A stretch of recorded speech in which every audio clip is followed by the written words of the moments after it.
মা আজকে রান্না বান্না কমপ্লিট? হ্যাঁ কমপ্লিট। এই ভাতটা এই মাত্র করলাম। ভাত দেখ না ভাতগুলো কিরম, এই আমাদের এখানকার জলে ভাত দারুণ বাজে হয়, এত সুন্দর চাল বাজে জল। জলবালাকে ফোন করছি, ফোন ধরছে না। ওই জলে ভাত করে না, ভাত ভালো হচ্ছে না, একটু হলদে হলদেও হয় ভাতটা, হ্যাঁ। একদম ধপধপে সাদা হয় হলদে না। হলদে নয়, আঠা আঠা হয়। এই চাটালো চিটচিট চিটচিট করে জলের জন্য আমরা হ্যাঁ। জল কিনেই ভাত করে। আর এই যে লঙ্কা লেবু হোটেলে দেখে শিখেছি, লঙ্কা রাখা। এখন কদিন চলবে? এই কদিন চলবে। আর কি করে? আর একটা আরেক রাউন্ড ভাত করেছো বললে যে তুমি, সেটা কই? সেটা রেখে দিচ্ছি, ফ্রিজে ভরে রেখেছি, ঠান্ডা খাবো বলেছে একদম। হ্যাঁ, শঙ্কর শঙ্কর বলছে আর ভালো লাগছে না বাইরে থেকে এসে, এখন কদিন আপনি বলছে ঠান্ডা ভিজে ভাত করুন। তাই রাত্রেবেলাতে আজকে আমাদের ভিজে ভাত।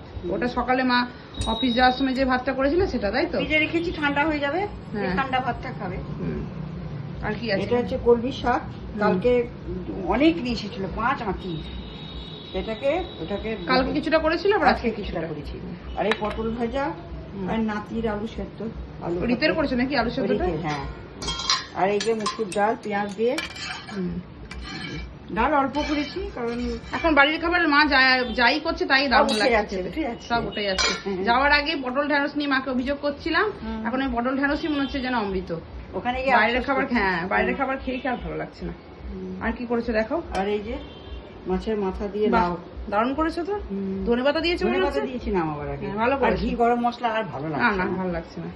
ভালোই করেছো, গন্ধটা ভালোই উঠছে খুললে। তা একদিন খাইনি তো, ভালোই লাগবে। আর কি আছে? আর এই যে বলছিলিস না ফুলকপি দিয়ে, হ্যাঁ এইটা মাকে আমি বেড়াতে গিয়ে বলেছিলাম, সিমলাতে গিয়ে একদিন এমনি আমাদের নিজেদের মধ্যে গল্প হচ্ছিল যে কার কি খেতে ইচ্ছা করছে বাড়ির খাবার, এক একজন এক এক রকম বললো।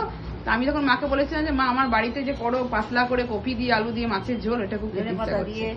যার জন্য গিয়ে আজকে মা ওটাই করলো, যে বললো তারা ইচ্ছা করছিল তাহলে এটাই করি। আর ম্যাক্সিমামই ভোট ছিল খাসির মাংসের দিকে, কিন্তু মাংস তো ছিল, কিন্তু আনবে কি? হ্যাঁ অফিস শুরু এসে 9টা। হ্যাঁ সেদিন তো দেরিতে উঠলো, আর তারপর থেকে তো অফিস শুরু হয়ে গেল। আর যেহেতু রাত্রিতে ছাকা ভাত, ঠান্ডা ভাত, সেহেতু তোরা বাপ মেয়েতে তো টক ছাড়া খাবি না, ওই জন্য কি দিয়ে টক করবো, যে সব রকম সবজি দিয়ে একটা টক বানিয়েছি। হ্যাঁ এটা ভালো লাগে, এটা খেতে আমাদের দারুণ লাগে। কি কি দিয়েছে এর মধ্যে? ঢেঁড়স, মূলো, ঢেঁড়স, কুমড়ো, আলু, বড়ি, কেউ বাদ নেই, সব রকম দিয়ে।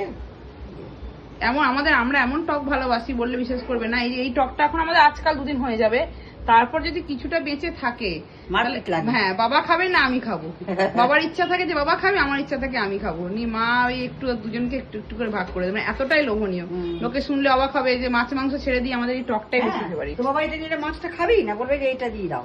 হ্যাঁ ঠিক আছে, চলো দেখিয়ে দিলাম আজকে আমাদের লাঞ্চের মেনু।